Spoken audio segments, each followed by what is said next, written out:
Alhamdulillah, wassalillah, la hawla wala quwwata illa billah. Bapak Kabid PSMK Provinsi Jawa Tengah, Bapak Pendidikan dan Kebudayaan Jawa Tengah yang saya hormati, kemudian Ibu Kabid yang sudah dalam perjalanan, Ketua MKS, Bapak Ibu, rekan-rekan, kepala sekolah SMK Negeri Swasta se-Bawah Ibu Pendidikan saya hormati juga. Tidak lupa Bapak Ibu Wakil Kepala Sekolah bidang kurikulum sekaligus Bapak Ibu yang mewakili dari Ketua Kompetensi Keahlian di masing-masing SMK atau sekolah yang saya hormati. Yang pertama, kita bersyukur dan terima lagi atas segala nikmatnya sehingga bila di hari ini, hari Jumat Kliwon, sesuai judul benernya tanggal 25 Maret 2022 di Aula Jenderal Sudirman SMK Negeri 1 Kuningan kita bisa bersama-sama untuk mengikuti serangkaian kegiatan yang intinya yaitu mengarah pada sosialisasi kurikulum merdeka SMK se-Kabupaten Purbalingga Jumat Kliwon 25 Maret 2022. Sehat selalu dan semangat selalu untuk kita semuanya. Dan pada kesempatan pagi siang hari ini telah hadir beliau Bapak Ainur Rosyid, SPDM selaku Kepala Bidang Pembinaan SMK Dinas Pendidikan dan Kebudayaan Provinsi Jawa Tengah yang insya Allah pada kesempatan pagi ini akan menyampaikan sebuah materi dengan materi implementasi kurikulum merdeka.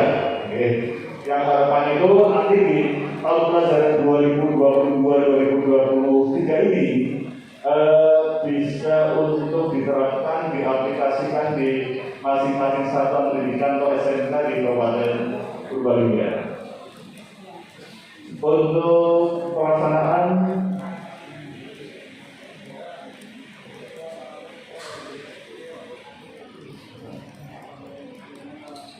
waktu 9.15 sampai 10.15 karena sudah jam 9.18 nanti kami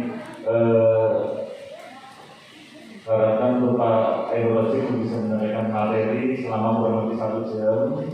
Tapi berhubung nanti setelah Pak Rosyid ada materi dari Tak Utung, nanti mungkin untuk penyampaian materinya sekitar 30 menit nih kami. 30 atau 40 menit lagi. Nanti selebihnya untuk tanya jawab. Tanya jawab nanti kita atur sesuai dengan kondisi dan waktu yang berlangsung. Yang pasti kira-kira nanti jam 10.15 untuk materi implementasi kurikulum bisa kita selesaikan secara tuntas. Bapak Ibu memahami betul dan pada tahun pelajaran ini semua SMK se-Kabupaten Purbalingga bisa menerapkan implementasi kurikulum merdeka. Oleh karenanya untuk waktu sepenuhnya kami serahkan pada beliau Bapak Ainur Rosyid SPDM. Mohon Pak.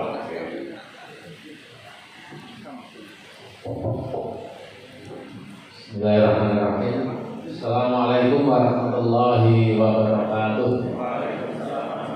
Alhamdulillah, asyhadu an la ilaha illallah wahdahu la syarika lahu wa asyhadu anna abduhu wa rasuluh la nabiyya ba'dah. Allahumma shalli ala sayyidina Muhammad nabiyya wa syukur alhamdulillah pada pagi hari ini kita bisa jumpa secara luring walaupun dalam suasana pandemi. Purbalingga ini masih level 3 namun level 2. Namun demikian secara keseluruhan di Jawa Tengah khususnya psikologis masyarakat ini kan sudah fase pertumbuhan. Kalau semester pertama kedua kemarin kita dalam suasana fase takutan ya. Tanggal 16 Maret kemarin kan tepat 24 bulan masa pandemi, kita masih ingat 1 hari sebelum ujian nasional tahun 2020 ditetapkan masa pandemi Jawa Tengah sudah di lockdown. Sudah sekarang tanggal 25 Maret, 24 bulan lebih 2 pekan kita masa pandemi. Oleh karenanya dalam keadaan sehat walafiat ada ungkapan yang pantas kita panjatkan, melainkan ungkapan rasa syukur kita kehadirat Allah Subhanahu wa Ta'ala dalam keadaan sehat pada pagi hari ini. Mudah-mudahan kesehatan ini membawa al-afiyah, membawa banyak manfaat untuk diri kita, untuk orang yang di sekitar kita, terkhusus untuk kemajuan pendidikan di SMK. Saya berdiri saja Pak ya, biar lebih. Karena kalau guru tidak berdiri kurang apa ini? Kurang bisa menyatu. Bapak Ibu, Dinas Pendidikan dan Kebudayaan Provinsi Jawa Tengah melalui beberapa surat edaran dan nota dinas terkhusus untuk SMK ya, bahwa di tahun ajaran 2020-23 sejumlah 1.591 SMK yang di Jawa Tengah yang tercatat di Kapolri harus mengambil sikap untuk pemberlakuan kurikulum. Mungkin Bapak Ibu yang hadir saat ini kepala sekolah atau siapa saja? Wakil kurikulum sama salah satu kaprok ya. Saya kira pertemuan ini sangat strategis kalau kita membicarakan tentang pendidikan vokasi dan kurikulum. Saya mengambil tema vokasi dan kurikulum teman karena waktu 1 jam 60 menit sehingga kita banyak berdiskusi saja nanti biar lebih mengenal. Pertama Bapak Ibu ya, berawal dari kebijakan makro Indonesia bahwa Indonesia maju dan SDM unggul. Kemudian terkait dengan pendidikan vokasi, pemerintah telah membuat satu program mulai tahun 2019, mulai dari rekrutmen SMK sampai dengan terakhir 2021 SMK Pusat Keunggulan. Dan kemarin siang untuk tahun 2022 sudah masuk tahun kedua SMK Pusat Keunggulan, yaitu bantuan bagi SMK Pusat Keunggulan di tahun 2022 baru tahap 1. Berawal dari program dan kebijakan Kemendikbudristek SMK Pusat Keunggulan. Kalau di Purbalingga ada berapa Pak? SMK Keunggulan. SMK mana? Yang negeri tidak ada? Oh ya, tidak apa-apa. Segera melakukan percepatan ya. Salah satu kebijakan di SMK Pusat Keunggulan, pertama kurikulum yang diterapkan adalah kurikulum operasional satuan pendidikan (KOSP) saat itu ya, dengan berbagai dokumen perubahan dengan keputusan Mendikbudristek 165. Kemudian yang terbaru Bapak Ibu yang harus kita update dan yang harus kita siapkan menghadapi tahun 2022-2023 yaitu keputusan Mendikbudristek 65/M/22. Dan silakan diupload di materi nanti ada linknya bisa dibagikan. Di sana dijelaskan bahwa satuan pendidikan yang akan menerapkan kurikulum merdeka dengan dokumen KOSP harus melakukan pendaftaran di Kemennya halaman 71. Ini yang menjadi apa itu dasar barangkali pertemuan hari ini dilaksanakan, sehingga semua satuan pendidikan yang ingin melaksanakan kurikulum merdeka dengan dokumen KOSP harus melakukan pendaftaran. Itu sebuah pilihan. Namun kami jelaskan dalam berbagai forum, lebih baik mendaftar dan melaksanakan kurikulum dengan dokumen KOSP secara bertahap daripada tidak, karena tiba saatnya harus melaksanakan setidaknya tingkat kurikulum 2013 dulu secara piloting. Ada 3 pilihan sebagai pengantar: pilihan mandiri belajar, mandiri berubah, dan mandiri berubah. Di Kemen itu kita diarahkan ke 2 pilihan, 2 dan 3. Kalau saat ini masih belum 2013. saran saya barangkali dikoordinir oleh MKKS. Pilihan yang kedua, mandiri berubah dengan implementasi apa? Kita tinggal bukan copy master, imbas bahasa ini dengan mengimbas dokumen yang ada di SMKPK sehingga tidak kesulitan secara bertahap nanti kita sempurnakan. Ini target Dinas Pendidikan dan Kebudayaan terkait dengan pemberlakuan kurikulum dalam pemulihan masa pandemi sehingga keluar Kemendikbudristek nomor 56. Nanti bidang kurikulum dan Kaprok yang memiliki dokumen kurikulum ini kan miliknya program kalian sehingga harus kita. Saya kira halaman pertama dulu aja Pak. Ya, kita berbicara di sini masa pandemi mulai dari peralihan ke provinsi, ya. Tantangan 2021-2023 saya kira sangat luar biasa. Ya. Hari ini kita bertemu dalam suasana ini kan kalau 2 semester kemarin kita fase ketakutan. Tatkala kita mendapat informasi di grup BA tentang pandemi, ini kita wajar. Nah, hari ini semester 3-4 menginformasikan suasana pandemi itu sudah bukan hal yang baru. Kita malah mendapat teguran dari berbagai teman kita. Sekarang fasenya adalah fase pertumbuhan. Apa yang perlu kita bangun?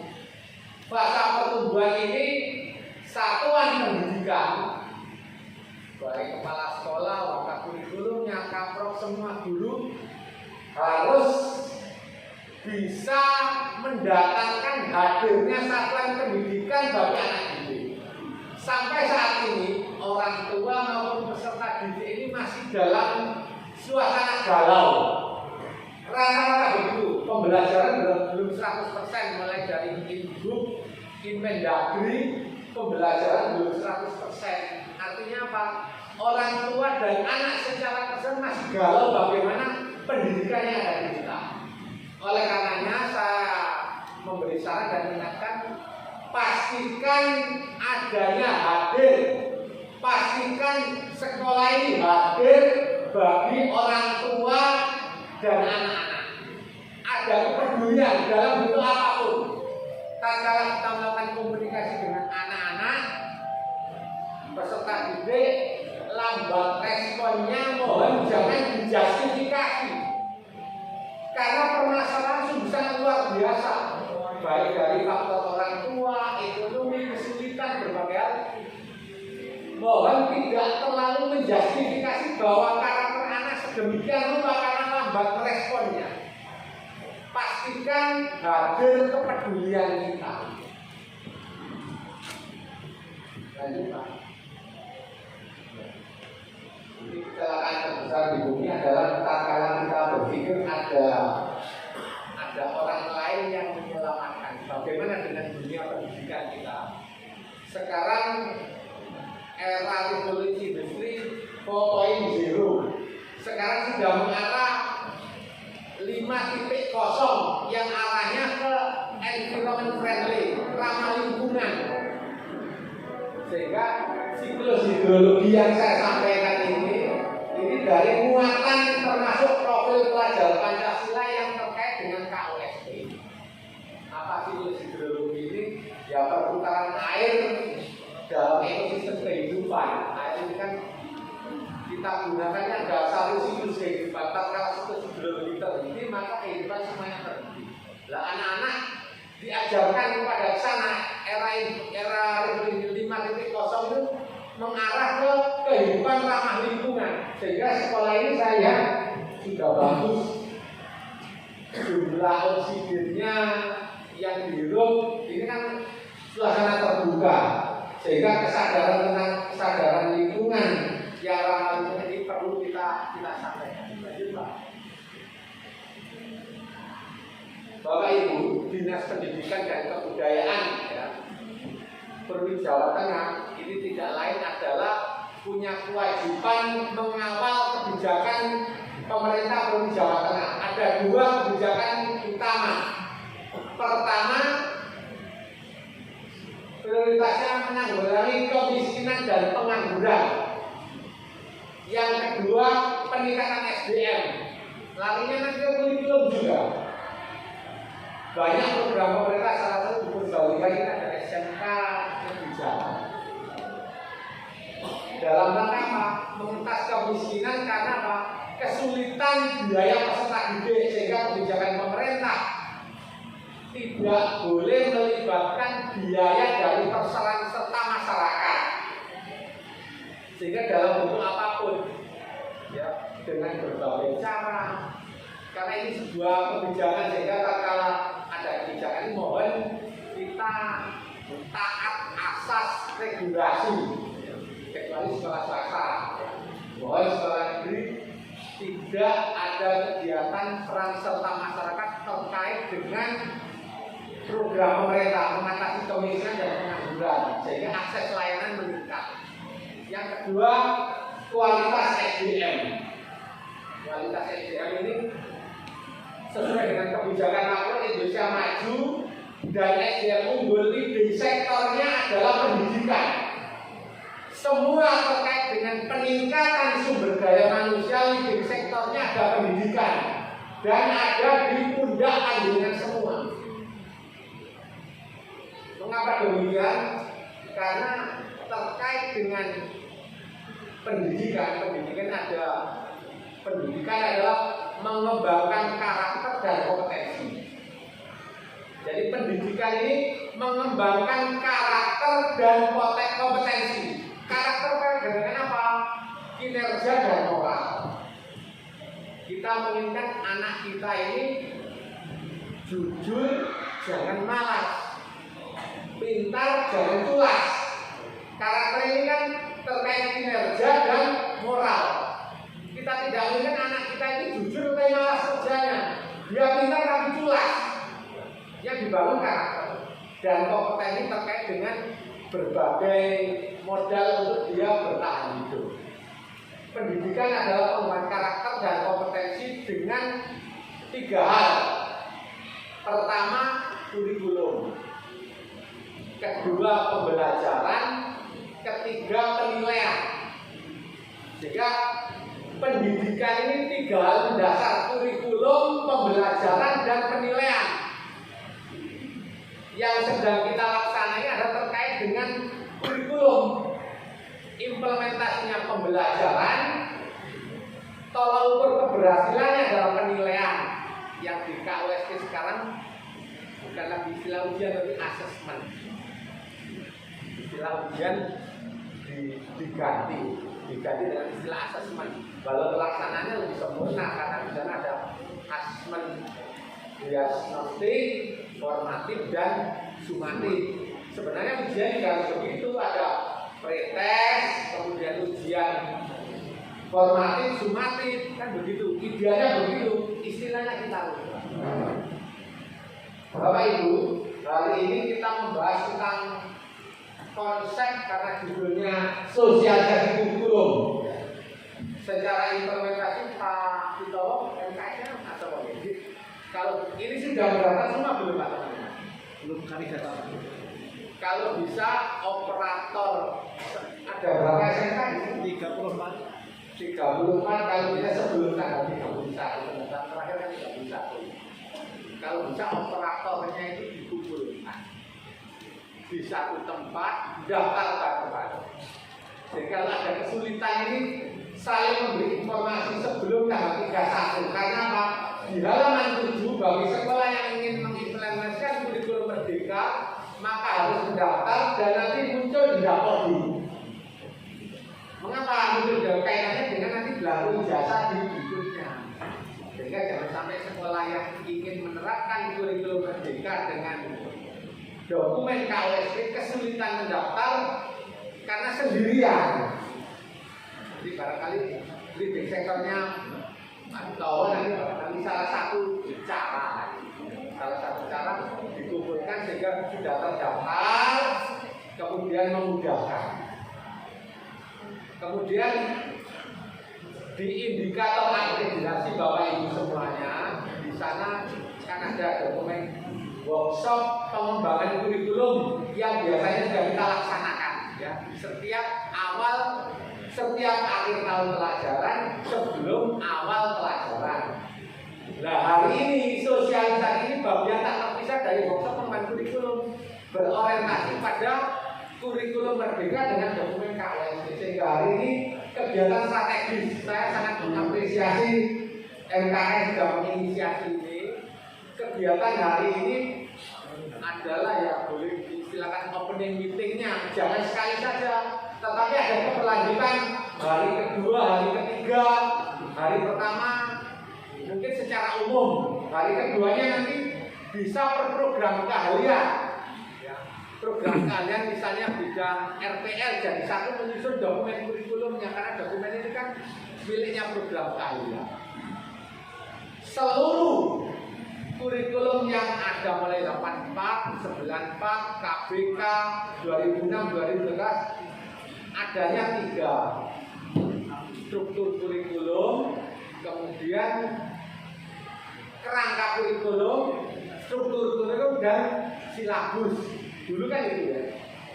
Di kurikulum terbaru ini istilahnya sama. Apa itu? Kerangka kurikulum, kemudian struktur kurikulum, istilah baru capaian pembelajaran. Ini yang dari pemerintah tinggal mendownload saja. Kemudian muncul perangkat ajarnya bagaimana?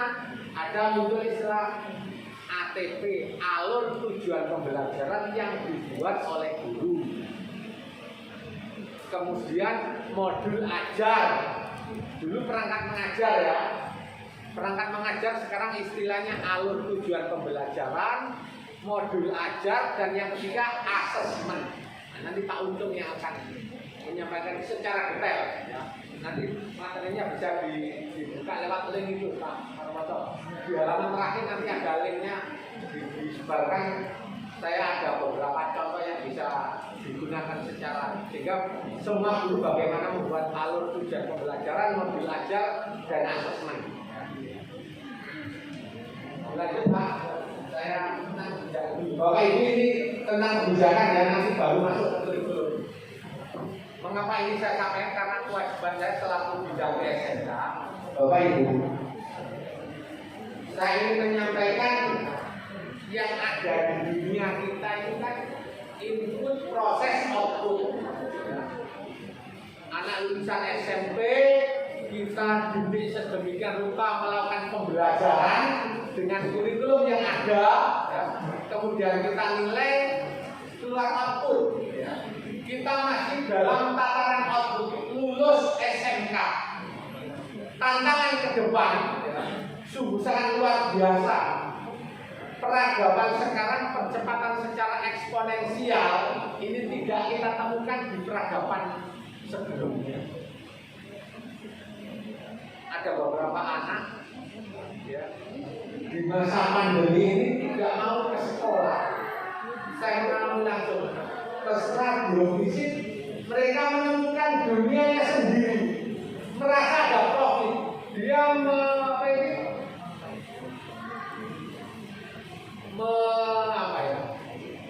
memanfaatkan fasilitas dropshipper itu mendapat uang tiap bulan. Dia merasa mandiri sehingga di masa pandemi ini PJJ ini menguntungkan buat dia. Disuruh datang ke sekolah, bagian dari 50% dia memilih PJJ terus karena merasa mendapat keuntungan di dunia pandemi melalui dunia internet. Artinya apa? Muncul banyak pekerjaan baru dan hilang pekerjaan yang lama yang konvensional. Sehingga tantangan pendidikan melalui pembelajaran ini sangat luar biasa. Hilang pekerjaan yang lama, muncul pekerjaan baru. Sekarang kita mulai dari bawen sampai dengan gaya sari tidak ada petugas. Demikian juga pekerjaan lain nanti pasti hilang. Apa yang harus kita siapkan? Tantangan pertama, pembelajaran kita harus berbasis learning skill. Pembelajaran harus berbasis skill. Sehingga anak-anak datang ke sekolah itu ya kegiatannya praktek. Guru agama tidak lagi menjelaskan apa itu sholat. Guru PPKN tidak lagi menjelaskan apa itu gotong royong. Karena sudah bisa dibuka di berbagai media. Apa itu kalkulator, apa itu sistem kelistrikan. Sudah bukan zamannya kita ini. Anak-anak learning skill langsung pembelajaran berbasis kompetensi praktek. Sehingga RKB dari SMK 1 Purbalingga besok isinya ya peralatan praktek. Makanya kebijakan pusat tidak ada pembelajaran kampus, adanya RTS dan alat. Blended learning bagaimana? Ya tatkala ada yang guru TKR, misalnya TKR siapa Pak? Ada yang guru TKR gimana? Hari Selasa mengajar pembelajaran FI 6 jam. Anak datang terkait KB esensial dengan berapa jam? 8 jam kali 45 Pak ya, 45 menit. Kan luar biasa. Tim teaching atau sendiri Pak? Kami sendiri. Jadi kan bisa ditemani oleh guru bahasa Inggris, guru PKN, guru agama. Biasa buat job sih Pak. Ya. Pembelajaran sistem TEPA, teaching factory 3 hal. 1, pembelajaran harus berbasis job sheet, harus berjob sheet. 2, pembelajaran berbasis project, jadwalnya berbasis blog. Itu tak sekali Pak. Pak Karyadi ngajar sistem FI 6 jam hari Selasa. Harus membuat job sheet dan harus diupload di platform berbasis belajar ID melalui Google Meet. Ini harus ke sana besok kalau sudah memenuhi KWSP. Job sheet-nya diupload, guru bahasa Inggrisnya melihat wah hari Senin ada pelajaran TK ini asumsi ya. Apa yang harus saya lakukan? Saya berbahasa Inggris, mengcopy paste job sheet-nya, saya translate in English, saya baca persis, diupload di platform anak-anak pada saat pembelajaran TKS 6 jam. Saya akan menemani Pak Karyanto, tim dengan Pak Karan, silakan job sheet dalam in English dipelajari. Kalau perlu silakan prakteknya sambil komunikasi bahasa Inggris. Ibu akan menilai, Bapak akan menilai komunikasikan dalam bahasa Inggris. Laporannya 2, laporannya Pak Karyanto dan laporan dalam bahasa Inggris punya Pak Guru. Sudah selesai, saya nggak perlu jam. Demikian juga guru PPKN tentang gotong royong dibuat dari job sheet itu disesuaikan Pak. Sehingga anak ini datang praktek. Perkara apa teori gotong royong kepemimpinan sudah bisa di web. Ini salah satu blended learning sistem TEPA di situ. Sehingga learning skill arahnya ke sana. Anak datang praktek. Sehingga masa pandemi ini membawa asas manfaat sungguh luar biasa. Anak sudah mengenal Zoom, Google Classroom, Google Meet, sehingga hal-hal yang sifat hafalan dan pemahaman tentang pengetahuan tidak perlu dijelaskan di depan kelas lagi. Sehingga semua sekolah wajib memanfaatkan akun belajar ID yang kita miliki. Semuanya sudah diperbalikan mengatakan sudah ya. Itu kan kapasitasnya 5 tera. 5 tera ini kita sampai pensiun belum habis. Anaknya sampai lulus 3 tahun belum habis kapasitasnya. Nyimpan apapun 5 tera itu kalau kita satu akun biasanya gratis kan 5 mega. Ya 5 mega berapa mega? 15 giga. 15 giga dengan 5 tera ini kalau kita itu sekitar 300-an email. Ini mau dimanfaatkan sehingga tiba saatnya semua sekolah membuat platform berbasis belajar ID dengan Google Meet, bukan Google Classroom, nanti tidak ada kendali. Oleh karenanya saran saya semua satuan SMK ada ahli IT-nya. Kalau tidak ahli IT, cari orang yang bisa membuat platform milik SMK X. Ada pembelajaran sinkronus, asinkronus. Pada saat kapan anak itu melihat materi pembelajaran dijadwalkan Pak Arianto dan guru saling berkomunikasi. Kalau ahli IT sudah bisa merancang. Ini bisa bertanya kepada SMKPK yang ada sistem sinkronus, asinkronus pembelajaran kayak apa di Dirjen GTK ada di webnya itu. Bapak Ibu bisa berselancar di situ. Ini tentang learning skill. Yang kedua, literasi skill. Literasi skill ya semuanya satu. Bapak Ibu guru semuanya, kita kan semuanya guru ya. Kepala sekolah kan guru yang mendapat tugas tambahan. Guru adalah pendidik profesional dengan tugas utama mendidik, melatih, membimbing, mengajar dan menilai. Guru konsekuensi logisnya adalah update informasi sepanjang waktu. Sehingga perkembangan teknologi harus diikuti. Tatkala kita memproklamirkan diri sebagai guru dengan tugas tambahan apapun, wajib update informasi, tidak mengenal guru tua, guru muda, semuanya sama. Wajib Pak. Tatkala kita menjadi pendidik, guru adalah pendidik profesional. Tatkala kita menjadi pendidik, maka konsekuensinya adalah memberi ketauladanan sepanjang hayat. Jadi guru dan pendidik ini update informasi dan memberi tauladan. Pak Karyanto jalan-jalan ke pasar harus sikapnya beda dengan seorang profesi yang lain. Karena apa? Menjadi tauladan. Di Undang-Undang Sisdiknas pasal 3 tentang prinsip penyelenggaraan bahwa pendidikan itu membangun kemauan anak didik, mengembangkan kreativitas anak didik dan memberi ketauladanan bagi anak didik. Maka guru tapi update informasi dan teladan. Sehingga kalau karakter kita kurang bagus, disempurnakan. Karena pendidikan ini tadi mengembangkan karakter dan kompetensi. Karakter terkait keteladanan, kompetensi terkait membangun kemauan dan kreativitas. Kita ini kan diuji di masa pandemi ini bukan kemampuan kita. Ini ngajar apa Bu? Kepala sekolah Bu ini. Basicnya dulu ngajar apa Bu? Bahasa Inggris. Dalam masa pandemi ini bukan kemampuan kita yang diuji dengan tantangan yang luar biasa, tetapi kemauan kita. Jadi yang diuji itu bukan kemampuan, tetapi kemauan.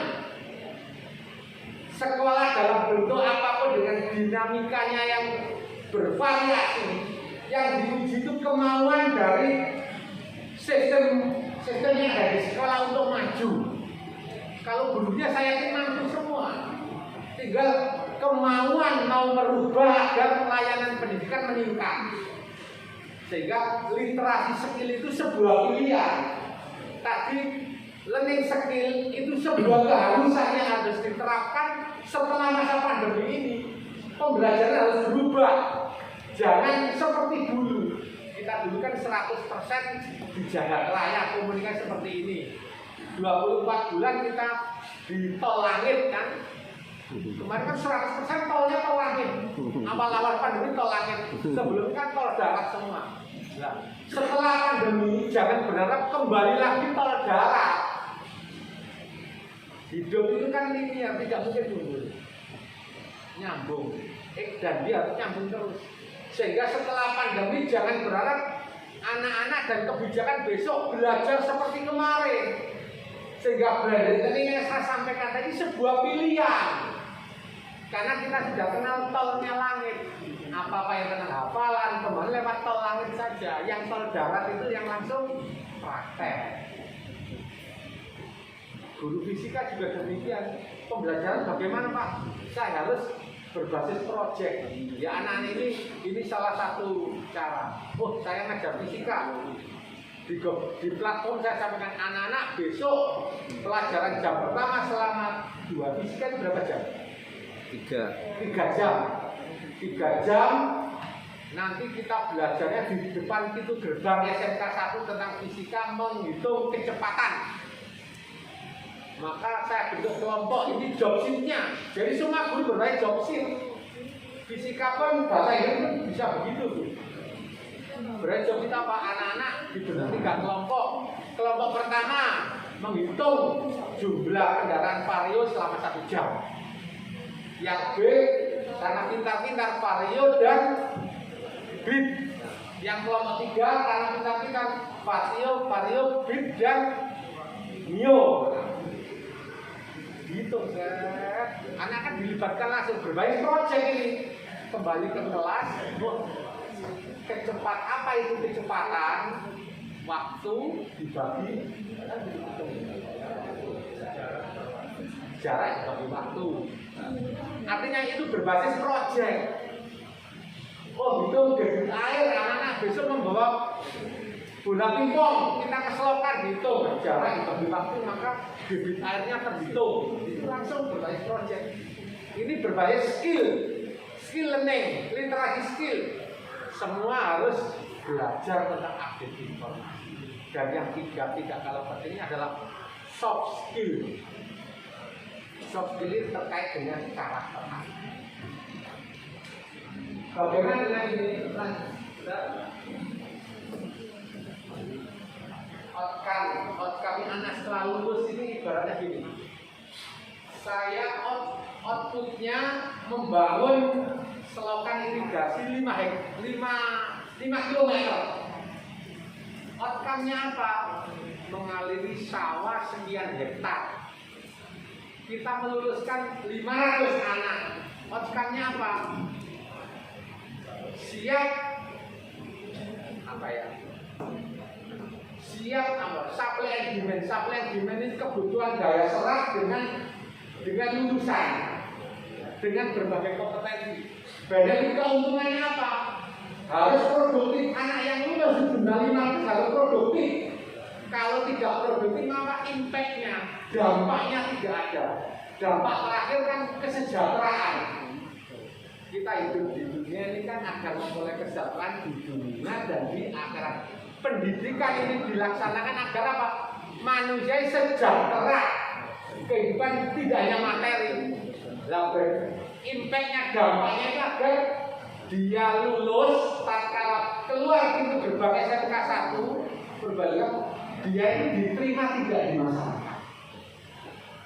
Jadi kita ini kan tugasnya mengantarkan setelah 3 tahun berdampak tidak diterima atau tidak di masyarakat. Sehingga tidak hanya menuliskan dalam angka, tetapi bagaimana anak ini 3 tahun memang benar-benar diterima oleh masyarakat dengan berbagai hal dan tantangan luar biasa.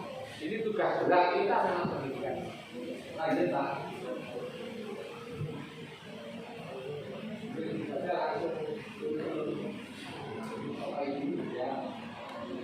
Sebelum masuk ke kebijakan 1, karena pandangan semua besok menerapkan kurikulum operasional satuan pendidikan dokumennya ya. 1 di Kemendikbudristek nomor 56/M/2022 di sana bahwa kurikulum itu dasarnya 2 ya. Dasarnya 2, kerangka dan spektrum, kerangka dan struktur ya. Kerangka kurikulum khusus SMK ini terkait dengan spektrum. Spektrum kita bidang kalian ada 10, program kalian kalau tidak salah 50 atau 51. Nanti mau disesuaikan nanti. Tatkala menggunakan kurikulum operasional satuan pendidikan. Kemudian 2 hal. 1, sesuai dengan KSP, visi kurikulum Merdeka Belajar ini apa? Profil pelajar Pancasila dan budaya kerja. Di permen ini dibilangkan, tapi di uraiannya nanti di halaman terakhir budaya kerja dimunculkan kembali.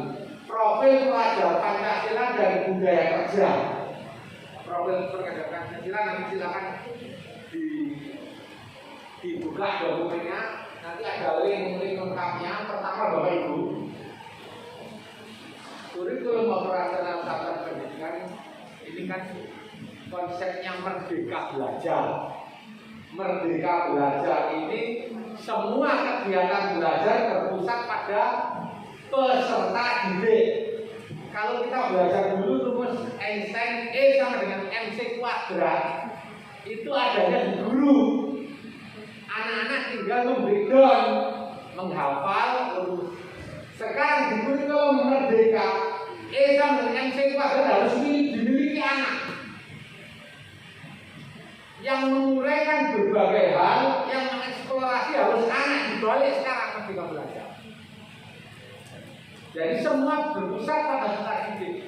Sebenarnya merdeka ini ya sudah mulai tahun 2003 sekarang Undang-Undang Sisdiknas pasal 1 di sana dijelaskan baik kepala sekolah kitab sucinya harus Sisdiknas ini. Pasal 1 pendidikan adalah usaha sadar untuk menciptakan suasana belajar dan proses belajar mengajar agar peserta didik secara aktif, itu kalimatnya, secara aktif mengembangkan potensinya. Jadi Undang-Undang Sisdiknas nomor 20 tahun 2003 itu sudah di headline di pasal 1 agar peserta didik secara aktif mengembangkan potensinya. Sekarang dikuatkan lagi, berpusat pada peserta didik sama, sehingga pembelajaran tadi saya sampaikan yang learning skill, kemudian literasi skill, soft skill sebuah pilihan. Sehingga konsep 8I pertama, kurikulum harus disusun bersama industri. Ini sebuah pilihan, tidak hanya formalitas. Sehingga mulai hari ini sampai dengan bulan Juni, tatkala pengesahan kurikulum berbasis internet, ya, Dinas Pendidikan yang kita tanda tangani besok, workshop pengembangan kurikulum masih ada bulan April, Mei, Juni. Ada 3 bulan benar-benar disusun bersama industri dengan berbagai dinamika. Yang kedua, pembelajaran berbasis project real. Berbasis project real. Nanti mohon di berbasis project real itu bagaimana? Di Kemmen itu ada, walaupun sebagai contoh itu menginspirasi. Tadi contohnya Bu Fisika tadi, itu salah satu contoh seperti yang disampaikan Bu Dwi tadi. Coba mempermisahkan. Saya pernah menjadi juri karya ilmiah anak-anak SMP. Idenya membuat apa ini? Membuat sampo dari daun albasia, membuat semir sepatu dari bobok pisang. Itu salah satu proyek bahwa pendidikan kita ini harus berbasis lingkungan dan sosial budaya. Yang kedua, pembelajaran harus berbasis proyek. Ketiga, kompetensi guru harus ditingkatkan dengan berbagai cara, ya, melalui magang industri atau mendatangkan guru secara periodik, guru tamu dari industri, karena secara real. Kemudian apa? Praktek kerja lapangan di sana 726 jam. Kalau dikonversi di Kemmen itu menjadi 1 semester 6 bulan dengan asumsi 1 minggu 46 jam. Oleh karena Kemmennya yang nomor 56 nanti dibaca dari awal, sehingga apa yang kita sampaikan, yang kita rencanakan di kurikulum merdeka dengan dokumen KWSP ini terarah. Kemudian yang ketiga apa? Sertifikasi kompetensi guru dan peserta didik dengan berbagai cara. Kalau kita tidak punya LSPP 1, ya gunakan industri. Banyak industri yang punya LSPP 2 atau 3. Kemudian yang terakhir komitmen keterserapan. Komitmen keterserapan karena sampai dengan jumlah lulusan dengan lapangan kerja tidak seimbang di pelajaran PKK itu kreatif apa? Produk kreatif kewirausahaan. Produk kreatif dan kewirausahaan itu sebuah pilihan karena apa? Visi kurikulum Merdeka satu menghasilkan lulusan yang terserap di industri dan wirausaha. Sehingga dari dokumen ini muncul di Kemen itu kebekerjaan dan kemandirian. Sehingga tema brandingnya SMK sekarang itu kebekerjaan dan kemandirian. Sehingga dia kan PKK, entrepreneur, diarahkan ke pekerjaan dan kemandirian. Sehingga tatkala anak 3 tahun lulus punya skill tadi dengan berbagai project apa saja. Ini tentunya tergantung apa ya, improve-nya satuan pendidikan. Dan yang terakhir ini kan MOU itu tidak hanya sekedar formalitas, tapi secara instan melakukan berbagai komunikasi. Itu ya Pak.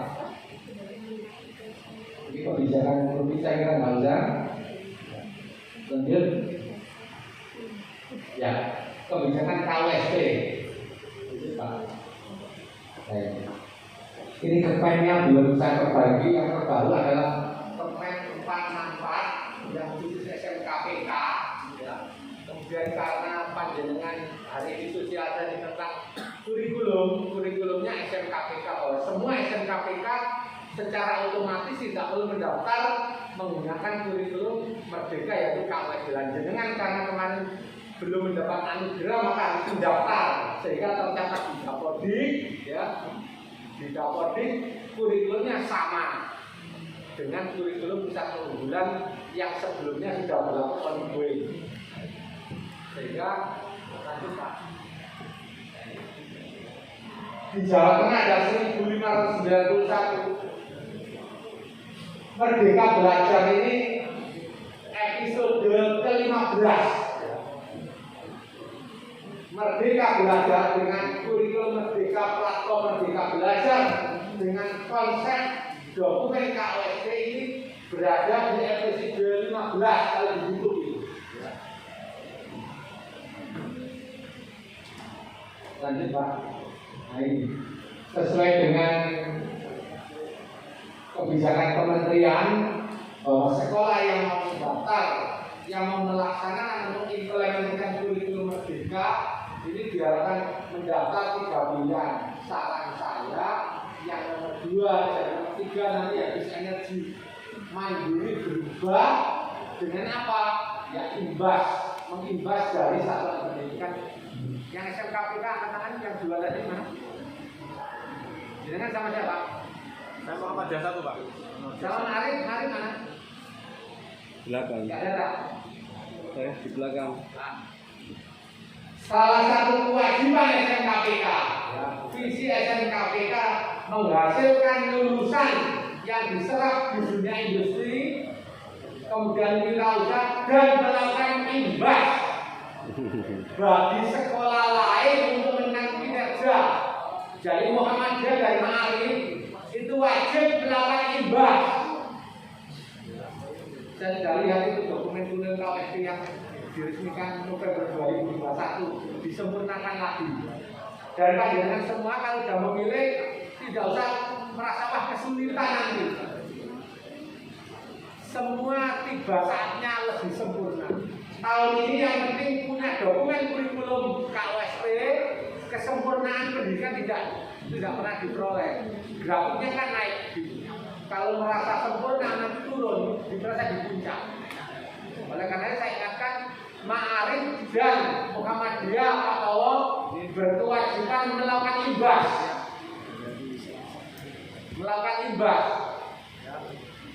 Karena itu sudah visi SMKPK, tidak boleh ekosektorial. Artinya apa? Ya dokumennya ini. Dan nanti Pak Towo nanti membuat schedule sedemikian rupa. Minggu depan program kalian kumpul, ini dokumennya diramu bareng-bareng. Saran saya minggu ini segera dikumpulkan operatornya, daftar bareng-bareng. Bagi yang tidak daftar ya tidak apa-apa. Itu pilihan tidak menggunakan kurikulum. Merdeka juga tidak apa-apa, tidak ada paksaan. Tetapi saran saya silakan mendaftar karena tiba saja nanti dengan sendirian malah kerepotan. Kan gitu. MKK nanti repot juga 2-3 tahun ijazahnya juga kan gitu. Saran saya begitu selaku sampaikan.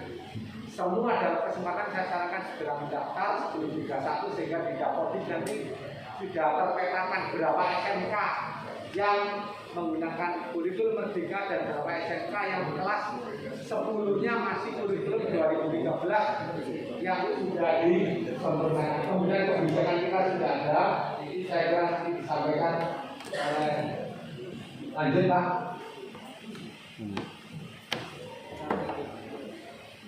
Kurikulum tadi yang terakhir saya ingatkan bahwa kurikulum itu semuanya sama. Semua kegiatan itu kegiatannya perencanaan, pelaksanaan dan evaluasi. Di dunia pendidikan juga perencanaan kurikulum, pelaksanaan pembelajarannya, evaluasinya penilaian yang sebelumnya ujian sekarang asesmen. Asesmen seharusnya ya sudah ideal dulu. Seorang guru, ada yang guru BK di sini? Guru BK ada? Tidak ada.